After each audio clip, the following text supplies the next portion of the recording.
Hello అండి. ఈరోజు మన ఛానల్లో మెంతికూర పప్పు ఎలా తయారు చేసుకోవాలో చూసేద్దాం. ముందుగా ఇక్కడ 2 కప్పుల కందిపప్పు అయితే శుభ్రంగా కడుక్కొని తీసుకున్న, పచ్చిమిర్చి 7, అలాగే టమోటాలు 2, ఉల్లిగడ్డ 1, కొత్తిమీర కొంచెం వేసాను. వీటన్నిటిని చిన్నగా తరుక్కొని వేసుకోవాలి. ఇక్కడ మెంతికూర 2 కట్టలు తీసుకొని శుభ్రంగా కడిగి పెట్టుకొని వేసేసుకుంటున్నానండి.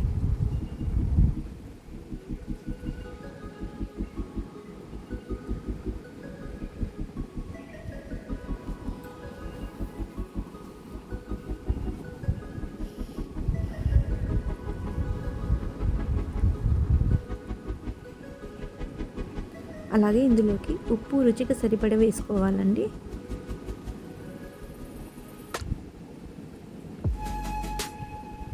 చింతపండు చిన్న నిమ్మకాయ సైజ్ అంతా వేసుకోవాలి.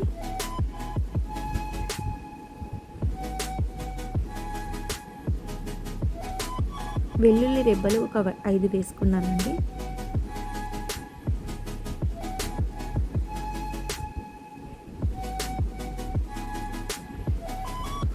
హాఫ్ స్పూన్ వచ్చేసి పసుపు వేసుకుంటున్నాను.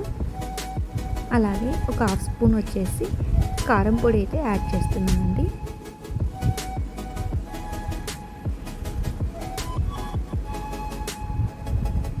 తగినన్ని నీరు పోసుకొని అలాగే ఒక స్పూన్ ఆయిల్ వేసుకోవాలి ఇందులోకి.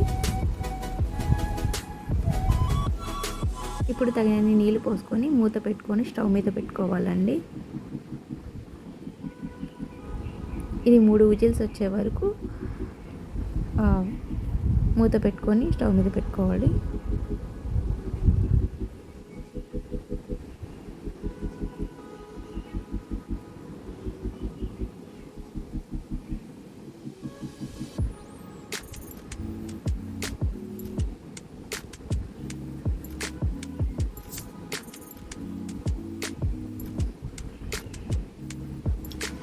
మీలో ఎవరైనా నా ఛానల్ కొత్తగా చూస్తున్నట్టయితే ప్లీజ్ సబ్స్క్రైబ్ చేయండి మరిన్ని వీడియోస్ కోసం.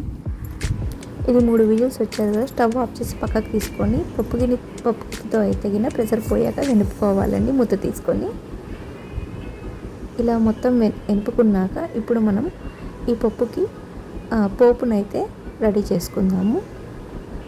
ఇక్కడ స్టవ్ ఆన్ చేసుకొని ఒక బౌల్ తీసుకొని ఇందులోకి 2 స్పూన్ల ఆయిల్ వేసాను. జీలకర్ర ఆవాలు వేసుకొని 2 వెల్లుల్లి రెబ్బలు, అలాగే ఒక ఉల్లిగడ్డ చిన్నగా తరిగి వేసుకొని, ఎండుమిర్చి వేసుకొని, కరివేపాకు వేసుకొని బాగా బ్రౌన్ కలర్ వచ్చే వరకు వేయించుకొని ఇందులోకి మనం పప్పు మిశ్రమాన్ని వేసేసుకోవాలి. సో ఇలా చేయడం వల్ల పప్పు అయితే రుచిగా ఉంటుంది, పచ్చివాసన అయితే ఉండదండి.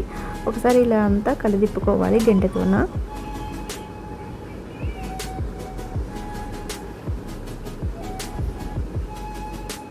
సో మీకు కూడా ఈ పప్పు నచ్చిందని అనుకుంటున్నాను. ప్లీజ్ లైక్ చేసి, షేర్ చేసి, సబ్స్క్రైబ్ చేయండి. Thanks for watching ask my food.